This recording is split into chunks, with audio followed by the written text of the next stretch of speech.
In this video, we'll be discussing class diagrams, how to construct class diagram in software engineering, but have a little bit idea about class diagrams. A class diagram is static, means it presents the static view of your application. Class diagram is not only used for visualizing, describing and documenting different aspects of a system, but also for constructing executable code of the software application. This is the role of a class diagram.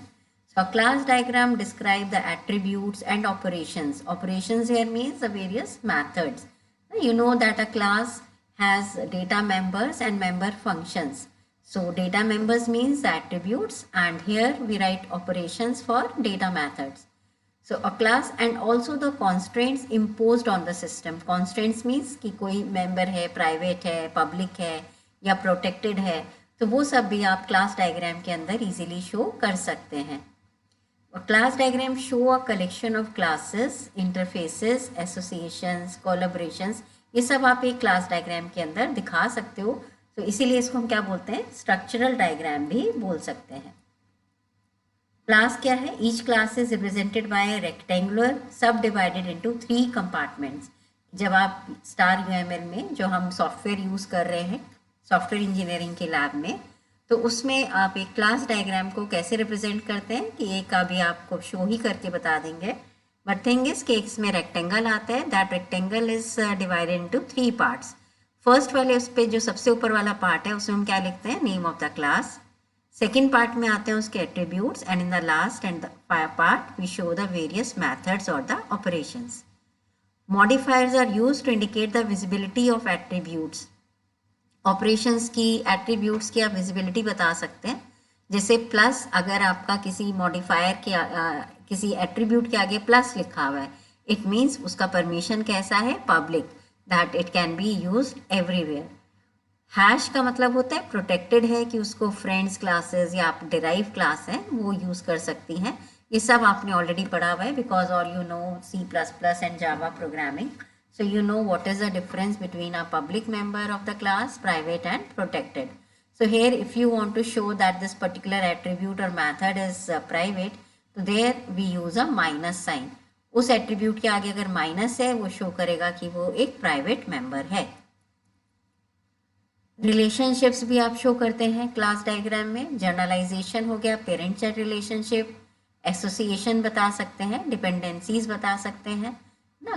जैसे आपने पढ़ा भी होगा, composition क्या चीज़ है इसको देखते हैं. इसमें आप बनाओगे डायग्राम्स तो आप कंपोजिशन रिलेशनशिप कैसे बताओगे, that it is not a standard UML relationship but it is still used in various applications.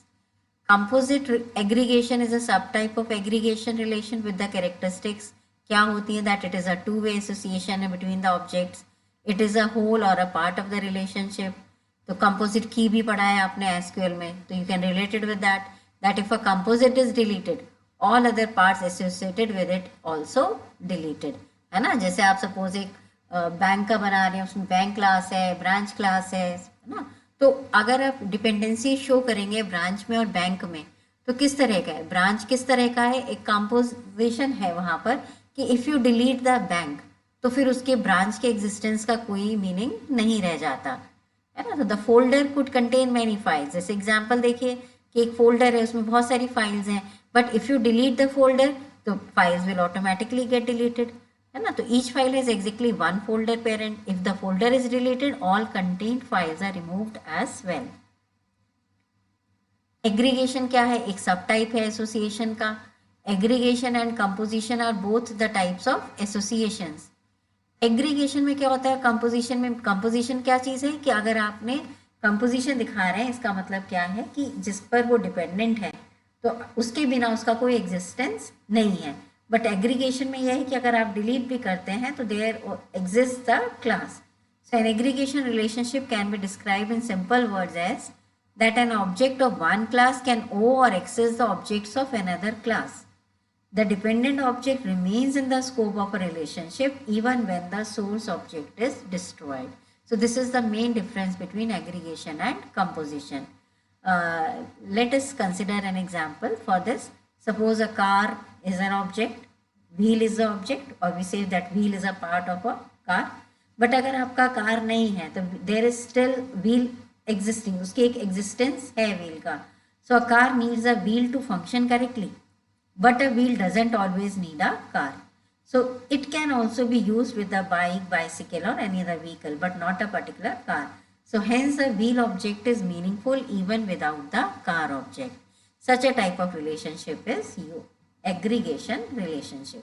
So I hope that the difference of aggregation and composition relationship is clear to you, that both are the types of associations. Consider this class diagram for a library management system. So as you already know how to put this colors and lines and all in star UML कैसे use करना है, आपने सीखा है, आपने use case में भी सीखा, आपने उसको एक्टिविटी में भी सीखा.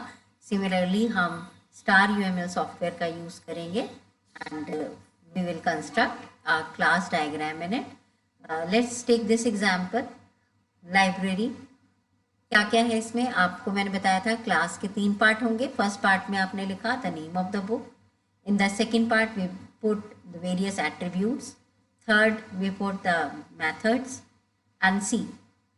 इस तरह का जो आपका फील्ड नहीं है, ये आपका देख रहे हैं कि ये जो आपका टेक्स्ट बुक है, रेफरेंस है, ये आपके क्या हो गई, डिराइव क्लासेस हो गई. तो ये आपका जो अनफिल्ड एरो है ये शो करता है आपका जनरलाइजेशन.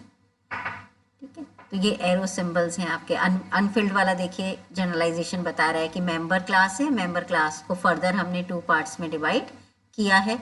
2 पार्ट्स मीन्स इसके 2 इन सब क्लासेस बना दी. That members could be students, members could be faculty. तो उनके भी आप अपने इसी तरह से एट्रीब्यूट्स और उनके मेथड्स और ऑपरेशंस आप बना सकते हैं. इसी तरह से देखिए मेंबर आपका फाइन क्लास से रिलेटेड है कि मेंबर पे कर रहा है फाइन. सिमिलरली जो फाइन है वो कलेक्ट कर रहा है, librarian is collecting the fine. Book जो है वो इशू बाय द लाइब्रेरियन है. So this way you can relate to the various classes, है ना, of library management system. So it depends on the developer to developer, वो किस तरह से चीज़ों को शो करना चाहता है. बट इन जनरल आप एक कोई लाइब्रेरी मैनेजमेंट सिस्टम लेंगे तो मेंबर्स होंगे, लाइब्रेरियन होगा, बुक्स होंगी, फाइन कैलकुलेशन है, मैथ, उनका तरीका थोड़ा थोड़ा डिफरेंट हो सकता है, बट इन जनरल इसी तरह से एक लाइब्रेरी मैनेजमेंट सिस्टम फ्लो करता है. इसका हम एक डेमो भी देखेंगे अभी. स्टार UML में ये बना भी सकते हैं आप डायग्राम.